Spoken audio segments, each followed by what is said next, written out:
शाश्वत शेतीच्या दिशेने महत्त्वपूर्ण वाटचाल.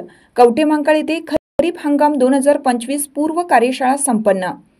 खरीप हंगाम 2025 पूर्व तयारीचा भाग म्हणून शेतकरी कार्यशाळा तालुका कृषी अधिकारी कवठेमहांकाळ कार्यालयात आयोजित करण्यात आली होती.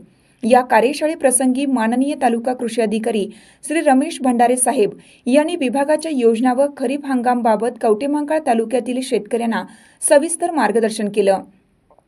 मंडळ कृषी अधिकारी श्री विशाल पवार कवठेमहांकाळ यांनी खरीप हंगामात राबवायच्या विविध मोहिमांबाबत विस्तृत मार्गदर्शन केलं.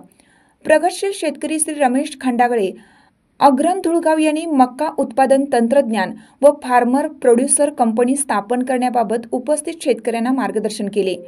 कृषी सहाय्यक श्री गजानन आजेटराव यांनी बाजरी व उडीद लागवड तंत्रज्ञान या विषयाबाबत माहिती दिली. तसेच महिला शेतकरी सुषमा पाटील यांनी सेंद्रिय शेती व गांडूळ खत याबाबत उत्कृष्ट असे मार्गदर्शन केले. पाणी फाउंडेशनच्या शेतीशाळा उपक्रमाबद्दल झूम मीटिंगद्वारे तसेच पाणी फाउंडेशनच्या गट शेती विषयक पोवाडा दाखवून गट शेतीबद्दल मार्गदर्शन करण्यात आलं. या कार्यक्रमाचे सूत्रसंचालन मंडळ कृषी अधिकारी रांजणी श्री अशोक शेंडगे यांनी केलं. तर मंडळ कृषी अधिकारी माननीय विभीषण धडस ढालगाव यांनी उपस्थितांचे आभार मानले. या कार्यक्रमास मोठ्या संख्येने कृषी सहाय्यक खेडकर मॅडमसह सर्व पदाधिकारी व कर्मचारी उपस्थित होते. TS न्यूज मराठीसाठी मुख्य संपादक तानाजी शिंगाडे.